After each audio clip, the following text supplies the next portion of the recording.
You know those annoying problems, the ones that just keep popping up over and over, no matter what you throw at them? Well, today, we're going to talk about how to solve them for good. We're diving into a powerful set of tools called root cause analysis. Come on, you've done this, right? You see a leak, and what's the first thing you do? You grab a bucket. It works. I mean, it catches the water, but it doesn't actually stop the leak, does it? It's just a Band-Aid, a temporary fix for a much, much bigger problem. And that, right there, is the whole point. Putting that bucket down is just treating the symptom, the drip, drip, drip. If you really want to solve the problem for good, you've got to get up on that roof and find out why it's leaking in the first place. It's about shifting from just reacting to actually finally resolving the issue. So how do we do that? Well, that's exactly where root cause analysis, or RCA for short, comes into play. Now, this isn't some single magic formula. The best way to think about it is like a toolbox. It's full of different tools that help you dig way past the obvious symptoms to find and fix the real fundamental reasons something keeps going wrong. So what do you say? Let's open it up and see what's inside. Okay, first up in our toolbox is a classic. And it's so powerful because it's so simple. It's called the 5 Whys. This actually comes from Toyota, from their founder Sakichi Toyota. And the idea is brilliant. You just keep asking why over and over again.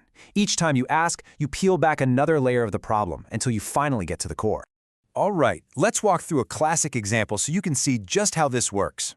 Picture this. You're running late, you jump in your car, turn the key, and absolutely nothing. The engine is dead. So our problem statement is simple. The car won't start. Okay, here we go. Why number 1? Why won't the car start? Well, the most obvious answer is the battery is dead. Now, for most of us, this is where the investigation stops, right? We grab the jumper cables, get a jump, and move on with our day. But that's the bucket under the leak, remember? We're not done yet. We've got to keep asking. So why number 2? Why is the battery dead? Because the headlights were left on all night. They just drained all the power. Okay, see? Now we're getting a little closer to what actually happened, but we're still not at the root of it. So let's ask again. Why number 3? Why were the headlights left on? Well, because there was no warning chime. You know that little ding, ding, ding that's supposed to remind you? It never went off. And this is a huge step. We've just shifted from blaming a person to looking at a system failure. Okay, we're getting close. Why number 4? Why didn't the alarm go off? Because the sensor that's supposed to detect that the lights are on, well, it failed. Now we're really digging into the mechanics of the car, way beyond the dead battery we started with. And here it is, the final question. Why number 5? Why did the sensor fail? Because it was an old part that was never replaced during routine maintenance. And that is our root cause. See, the problem wasn't the battery, it was a faulty maintenance process. If you fix that, this whole chain of events never happens again. So, how can you use this? It's pretty straightforward. First, you get the right people together, the ones who actually know the process.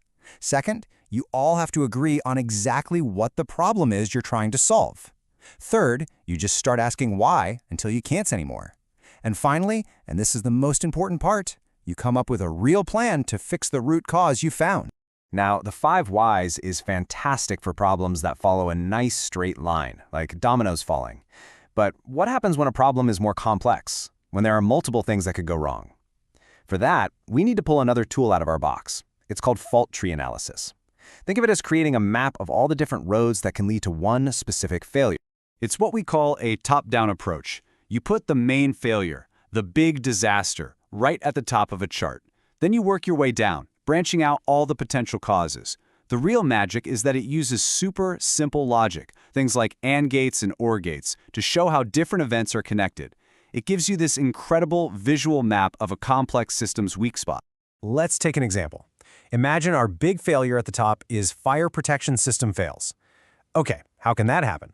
Well, using an OR gate, we can say it fails if the fire detection system fails or if the fire suppression system fails. See that? With an OR gate, only one of those things has to go wrong for the whole thing to fail. But then we can drill down deeper. Let's look at the detection system. For it to fail completely, maybe the main smoke detectors have to fail, and the backup heat detectors have to fail. That's an AND gate. Both things have to happen together. This is so powerful because it immediately shows you where you have backups in your system, and it helps you find those critical spots where one failure can cascade into another. Okay, so the first 2 tools are great, but they're mostly reactive, right? They help us figure out why something already broke. But what if we could predict problems before they even happen? That's where our third tool comes in. It's called Failure Modes in Effects Analysis, or FMEA, and it is all about being proactive.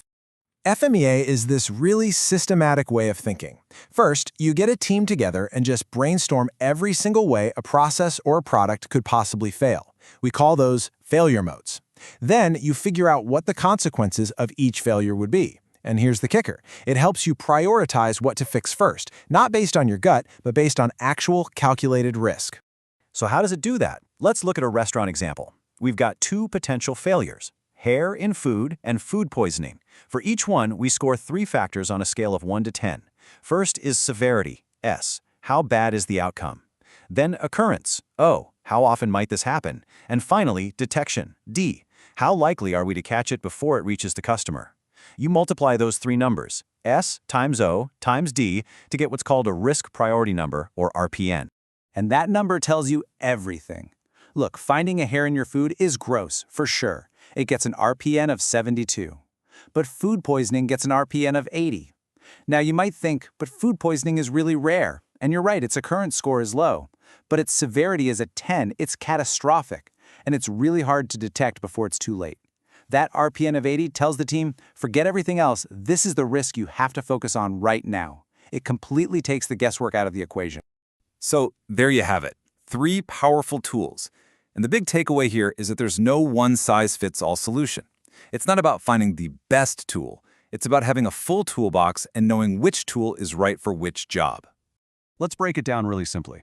If you're reacting to a fairly simple problem that already happened, the 5 whys is your best friend. If you react into a super complex failure with lots of moving parts, that's when you'll want a fault tree. But if you want to get ahead of the game and prevent problems before they even start, then FMEA is the proactive tool you need. And really, that's what this is all about. It's about moving past the quick fixes. It's time to stop just putting buckets under leaks. You now have the tools to climb up on the roof and find the real source of the problem. So I'll leave you with this question. What's that one nagging symptom, that recurring problem in your work or your life that you're going to investigate first?